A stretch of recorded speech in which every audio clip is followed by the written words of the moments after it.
이렇게 또 새벽부터 나와주셔서 감사하고, 또 예배를 통해서 또 기도를 통해서 하나님의 특별한 은혜를 받기를 축복합니다.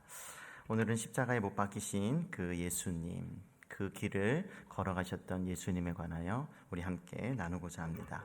이스라엘에 가면 비아 돌로로사라고 하는 길이 있습니다. 지금도 신앙인들에게 많이 또 주목을 또 끌고 있는 곳인데요. 왜냐하면 예수님께서 걸어가신 길, 십자가를 지시고 또 골고다를 향해서 걸어가신 길이기 때문에 그래서 오랜 시간이 지났지만 지금도 주목을 받고 있습니다. 만약에 우리가 과거로 돌아가서 그 길에서 예수님을 우리가 본다면 그 고난의 길, 십자가의 길에서 우리는 무엇을 볼 수 있을까요? 먼저 십자가를 대신 지고 가는 한 사람을 우리는 보게 됩니다. 수많은 인파들이 아마 그곳에 있었을 것입니다. 예수님께서 워낙 유명하셨기 때문에 수많은 사람들이 예수님께서 십자가를 지신다는 소식을 듣고 또 여러 곳에서 찾아왔을 것입니다. 그 중에 한 사람, 구레네 사람 시몬이라고 하는 한 사람이 있었습니다. 그런데 그곳에 있다가 21절의 말씀을 보니까 예수님께서 지고 가셨던 그 십자가를 대신 짊어지게 되는 그런 것을 볼 수가 있죠. 그런데 주목할 것은 억지로 그 사람이 그것을 짊어졌다는 것이죠. 자기가 원해서가 아니라는 것입니다. 무슨 생각을 하였을까요? 좋은 상황은 아닙니다.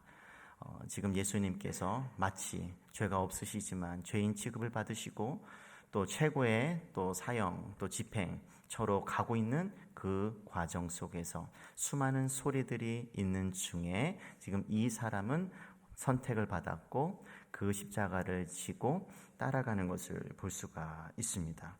어쩌면 이것이 제자의 삶이 아닐까. 우리는 이 사람을 통해서 제자의 모습, 제자가 걸어가는 그 제자도의 길을 보게 됩니다. 근데 예수님께서 이전에 말씀하셨던 것이 우리가 떠오르게 되는 것이죠. 마가복음 8장 34절에 누구든지 나를 따라오려거든 자기를 부인하고 자기 십자가를 지고 나를 따를 것이니라. 이 사람은 의도하지는 않았지만 지금 자기의 십자가를 지고 예수님을 따라가는 것을 볼 수가 있습니다. 생각하지 못했던 곳에서 십자가를 지고 따라가는 삶. 그래서 제자의 삶이라는 것은 우리가 의도하지 않은 곳에서도 예수님께서 짊어지셨던 것처럼 우리의 십자가를 지고 따라가는 것은 아닐까. 예수님이 당하시는 고난을 함께 받는 사람, 예수님이 들으시는 비난도 함께 감수하는 그런 사람, 내가 원하는 곳이 아니라 내가 생각하지 못했던 곳에서도 그와 같은 길을 걸어가는 그런 사람일 것입니다. 그래서 이 사람을 통해서 또한 우리의 모습을 보게 되는 것이죠. 예수님께서 가셨던 그 길, 그 뒤를 따라가는 우리 말이죠. 두 번째로 우리는 십자가에 못 박혀 십자가에 달리신 예수님을 보게 됩니다. 먼저 23절부터 보게 되면 예수님께서 구약 성경에 예언된 성경을 십자가의 길을 걸어가시고 또 십자가에 못 박히시는 것을 통해서 우리들에게 보여주고 있는데요. 23절에 보니까 이제 몰약을 탄 포도주를 이제 예수님께 마시게 하려고 하는데 예수님께서 이를 거절하시죠. 온전한 고난을 당신께서 받으시려고 하는, 끝까지 하나님께 순종하시려고 하는 어떤 그러한 자발적인 그런 고통을 또 감수하는 것을 우리가 볼 수가 있습니다. 그런데 24절에 보니까 그 로마의 군정들이 옷을 나누고 또 제비를 뽑아서 누가 가지네 마네 이러한 모습을 보이고 있습니다. 그런데 요한복음 19장 24절에 보면 이 장면이 우연히 일어나는 것이 아니라 시편 22편 18절에 나오는 그 시편에 있는 내용이 예수님께 성취되고 있다는 것을 우리에게 보여주고 있는데요. 내 겉옷을 나누며 속옷을 제비 뽑나이다. 그러니까 예수님께서 지금 고난을 당하시고 죽으시는 이 모든 과정, 이것은 우연이 아니라 하나님의 구원의 계획 속에서 철저히 계획된 일이라고 하는 것을 우리들에게 보여주고 있습니다. 또한 26절에 보면 유대인의 왕이라고 하는 죄패가 걸리게 됩니다. 물론 이것은 그 사람들이 유대인의 왕으로 칭송을 받았던 예수님에 관해서 비난하기 위해서, 조롱하기 위해서, 놀리기 위해서 그렇게 붙였지만, 그러나 유대인의 왕은 사실인 것이죠. 더 나아가서 예수님께서는 왕이시다, 유대인의 왕을 넘어서 만왕의 왕이시다라고 하는 사실은 변함없는 사실이고, 우리들에게는, 그분의 백성들인 우리들로서는 그분이 우리의 왕이십니다 라고 하는 것을 고백하게 되는 것이죠. 그래서 예수님의 그 십자가상에 달리신 그 왕패를 보면서 우리의 왕께서 어찌하여 저렇게 십자가에 돌아가셨는가를 또한 우리는 묵상해야 하는 것입니다. 세 번째로 우리는 조롱하고 욕하는 이들을 보게 됩니다. 29절부터 32절까지 세 번에 걸친 세 종류의 사람들에 의해서 조롱과 비난과 욕을 드시는 것을 볼 수가 있는데요. 29절에 보니까 지나가는 자들은 하면서 자기 머리를 흔들며 예수를 모욕하였다라고 말하고 있습니다. 여기서 머리를 흔들다라고 하는 것은 조롱과 경멸의 의미죠. 이것 또한 22편, 시편 22편 7절에 있는 내용이 예수님께 이루어지는 것을 우리가 볼 수가 있는데, 나를 보는 자는 다 나를 비웃으며 입술을 비죽거리며 머리를 흔들며 말하되 라고 하는 것입니다.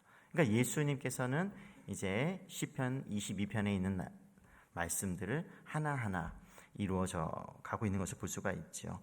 또 31절에 보게 되면 대제사장들과 서기관들이 예수님을 희롱하였다라고 이야기하고 있고, 또 32절에 보니까 함께 십자가에 못 박힌 자들, 좌우편에 또 이 두 강도가 있었는데 이 사람들 역시 예수님을 욕하더라라고 하는 것을 볼 수가 있습니다. 이 사람들과 또 구경꾼들은 예수님을 왕으로 모시지 않기 때문에 이와 같은 조롱, 이와 같은 욕을 하고 있는 것을 볼 수가 있습니다. 그렇다면 우리는, 예수님을 왕으로 모시고 있는 우리는 어떻게 불러야 할까요? 십자가에 달리신 그 예수님은 조롱거리가 아니라 자랑거리인 것이지요. 사도 바울이 갈라디아서 6장 14절에 이것을 이렇게 고백합니다. 내게는 우리 주 예수 그리스도의 십자가 외에 결코 자랑할 것이 없으니. 조롱거리가 아니라 십자가는 우리의 자랑거리인 것입니다. 말씀을 맺겠습니다. 십자가를 지고 가신 예수님을 보게 되면 묵묵히 걸어가시고 또 묵묵히 십자가에 달리신 것을 볼 수가 있습니다. 십자가상에서 온갖 소리, 조롱하는 소리, 비난하는 소리, 욕하는 소리를 참으셨고 또 소리 없이 아버지의 뜻에 순종하는 것을 우리는 볼 수가 있습니다. 빌립보서 2장 8절에 자기를 낮추시고 죽기까지 복종하신 예수님, 이런 예수님의 모습을 통해서 우리는 우리에게 본을 보여주시고 계시는 예수님을 우리는 묵상해야 하는 것입니다. 그래서 베드로 전서 2장 21절에서 베드로 사도는 이렇게 우리에게 이야기하고 있죠. 그리스도께서도 여러분을 위해 고난을 당하시고 여러분에게 보온을 남겨주심으로 그분의 발자취를 따르게 하셨습니다.